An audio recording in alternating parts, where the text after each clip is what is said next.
Now I'm like very moved by that, but I'm gonna start off with a few questions and then we'll open it up to you for some also. But I'm just gonna start again at the beginning because you've dealt with the question of democracy before in your films, and of course any documentary requires so much time and effort that you have to really carefully choose your next endeavor. And I'm wondering what it was about this topic that caused you to return to it. Well, I was kind of done with that topic and consumed by it. And my project was to go into other themes. But history always has surprises, and as the story kept getting worse and more dramatic, I felt very compelled to film. And when I began filming again in 2020 with our team, we realized how omnipresent the religious discourse was in the beginning of the pandemic, and very tied to this apocalyptic discourse, which threw me back into those first images you see in the film where I'm being evangelized in the middle of Congress, and where you have that act where Malafaia first appears. I filmed that during the impeachment of Dilma, and I was very shocked when I heard them say, like, God take over the three branches of government. I had never heard someone praying for the three branches of government before. And I was like, well, that would be a theocracy.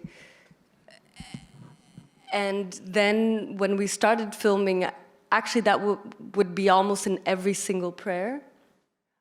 There's a place in São Paulo, which is a mountain where many evangelicals go to pray, and they stay like awake the entire night praying there in this forest, like half an hour inside São Paulo, but like half an hour from where we were filming, and they all prayed for the three branches of power. And every single service that I went to, the three branches of power would appear somewhere. So this mixture of religion and politics was something that I was not expecting would become a major theme when I turned 40. that we would continue going back in time with such intensity. So that imposed itself. And when I found kind of a transcendental way of looking at Bolsonaro through religion, through the history of Christianity, which was something I was always curious about, but had never had the time to read the Bible. I had always wanted to read the Bible. So the film also was an excuse for me to read the Bible. That leads exactly into my next question, because I'm wondering, aside from that, like, what your self-education process was in Christianity. Did you just read the Bible, or did you read, what sort of program did you set for yourself to learn about Christianity? My syllabus would include Elaine Pagel's Book of Revelation, which I read thanks to David Barker, the writer-editor who was our crucial collaborator.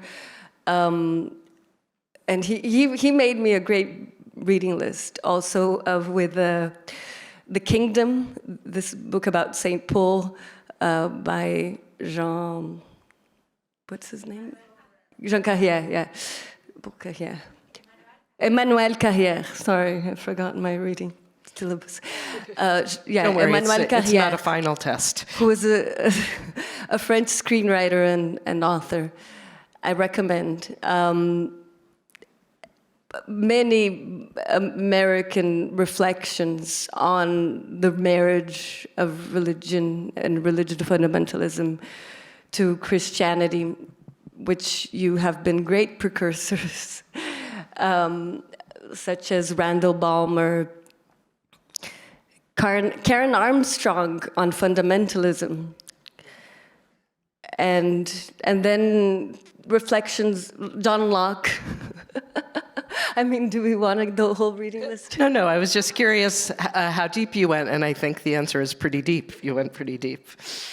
I'm also curious, the narration plays such a strong role in guiding us through the film. And since you had your co-writers and your editors here, I'm wondering if you can talk a little bit about how you work in terms of editing the visual elements and the writing, like what the rhythm of that is. First, we did an assembly of about 4 hours with Jordana Berg, who is an amazing Brazilian editor, and Vitor Miyashiro, which was kind of a collection of all the scenes we filmed for the 3 years we were filming. And that was, as Pina Bausch says, I agree with her, that I'm not interested in how people move, but what moves people. So that was a great summary of how people move, of how they perform their religiosity, but not of the undercurrents that were mobilizing and taking us to this place of a theocratic endangerment. So I then started with David, almost an archaeology of how did we arrive at this, not just through the history of Christianity, but also the genesis. And we had an investigative reporter who went through the archives of the Wheaton College, the family fellowship, and to try to, and we uncovered how things that are unknown in Brazil, how the family was sending missionaries to evangelize Brazilian congressmen. And also that trip of Billy Graham to Brazil that is, I had never heard about the influence, and that the military dictatorship enforced that to be transmitted in every channel of the Brazilian television at the time, and had free buses taking people there. So it's not by accident that Brazil went from 5 to 30% of evangelicals, and it's not by accident that most of the leaders today are dominionists. Dominionism being a theology that I had never heard about, but once I started reading about it, clearly all these, even these prayers for the 3 branches of power, I mean, they spring from a dominionist comprehension of the world that Christians should take over the 7 mountains of influence. So how to bring these layers together. So I think the film, we organized it in 3 layers. One is the direct cinema, the other one is these reflections on apocalypse and the different visions of the apocalypse through the paintings. And the painting was a suggestion by David, which I loved because it really permitted us to speak about these theological ideas in a visually poignant way that reflected how the book of Revelation was seen through so many centuries. Of course, they're not evangelical paintings or Protestant paintings because they don't agree or even like visual depictions, but they were the way Christians saw the end of the world and the rapture before there was even the concept of rapture for so many centuries. So that's one layer. And then the other layer is democracy, and that's, I think, the most similar to The Edge of Democracy, my previous film, which is the element of Brasília, and how Brasília, our capital, can stand visually for democracy, for the three branches of power. Yeah. I also I'm curious just hearing you say that about the evangelizing, whether you think that people's desire to evangelize contributed to just the amazing access that you had to people. People are so open to you. From all walks, though. I'd never thought about it that way. That's a very good point. Mm-hmm. Completely, yeah, since the beginning, since the first scene of me being evangelized in Congress. And they have so much conviction in their faith that they boldly want to share it, yeah. This will be my last question before I open it up to people. I know you're not our savior, and you're a documentary filmmaker, but we're here as Americans wondering how we can save ourselves from a similar fate. I'm wondering just if you have any reflections on... And save all of us from a similar fate, because you have a huge contagion effect, right? Yeah, so I'm just wondering if you have any words you would like to say about what you would like to see Americans do. As I said in the introduction, I think Lee here has done some amazing work throughout the years in bringing film into politics and helping filmmakers make a difference during elections. Maybe you can all speak to him at the end. He will have some good instructions. Can you show yourself so they can identify you? Lee Hirsch. Please follow his lead. He will know what you can do in the next weeks, much more than me. Good, great. I think we should have microphones in the audience. Yes, we do. Okay, so if I call on you, just wait for the microphone to come to you.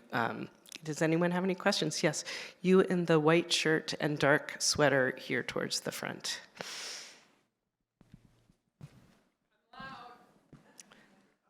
It'll just take a second, yeah. Mike's to your right, yeah.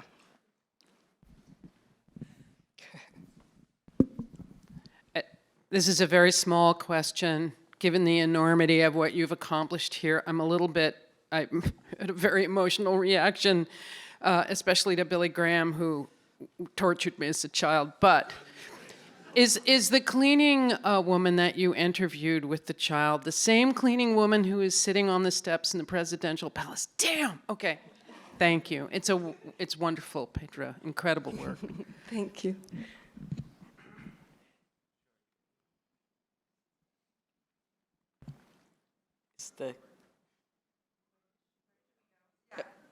Sorry. I thought. Yeah. Okay, you have the mic. Go for it. Hi, brilliant film. I'm just curious if you can speak a little bit more about the access and how you handled, how you went into that and approached him from the beginning, Malafaia. And then her, yeah. So we worked with an amazing Brazilian journalist called Ana Virginia Baluzier, who's been covering evangelicals for 10 years. And she had a relationship with Malafaia.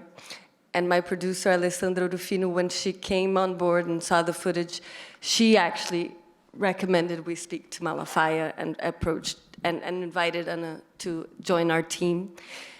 And so at first, Ana Virginia interviewed him alone, and then after some time, she brought us in. And when we came in, we'd already seen a lot of his footage, so he appreciated our knowledge of his history, and he was welcoming.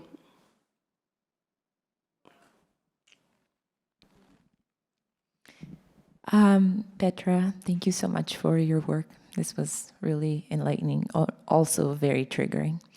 I am Brazilian, so I feel it deeply in my soul when I watch this, and I wanted to touch upon the colonialism aspect and the parallels between colonialism and this piece of art that you made.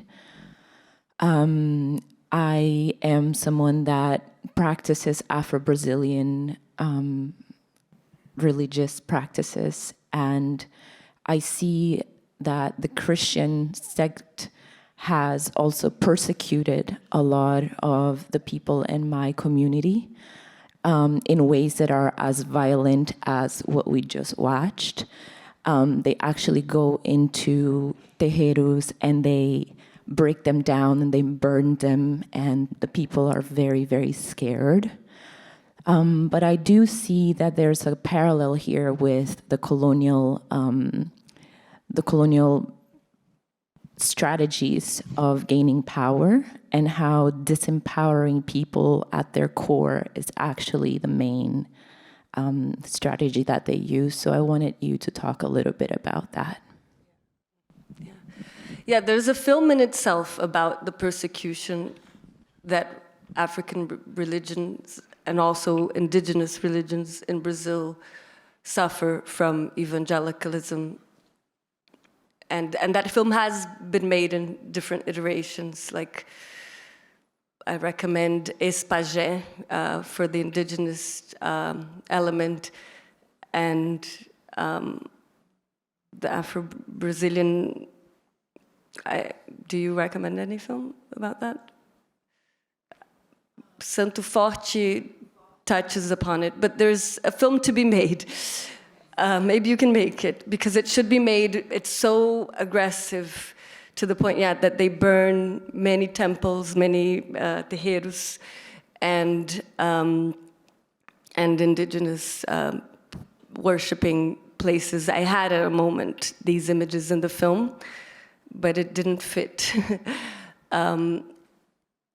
But it is a perpetuation of colonialism, and it's at the genesis of our colonial project, right? I mean, the first film to be made in Brazil is called The Mass, I think. And there's this scene of them chopping down a huge tree, like a cathedral, to make a cross out of it, and then they have all the indigenous population carrying that tree. And it's a very troubling film, because those are that was a real tree being cut down, and those were real indigenous people carrying that cross. So it's kind of perverse. And I mean, it's engendered into what we are, and that's already known. But what I didn't know is how so much of this was done and is still done to fight the idea of communism. But when communism was never a threat in Brazil, it's just any attempt of us being a country with citizens who have rights. That is what it is about. It's not about communism. It's about equality, it's about sovereignty, it's about overcoming our eternal colonial stature. Yeah. Yeah. I am so sorry, but I'm afraid that is all we have time for. We could talk all day, but thank you so much for the film and for sharing it with us. Thank you. Thank you so much, Rachel.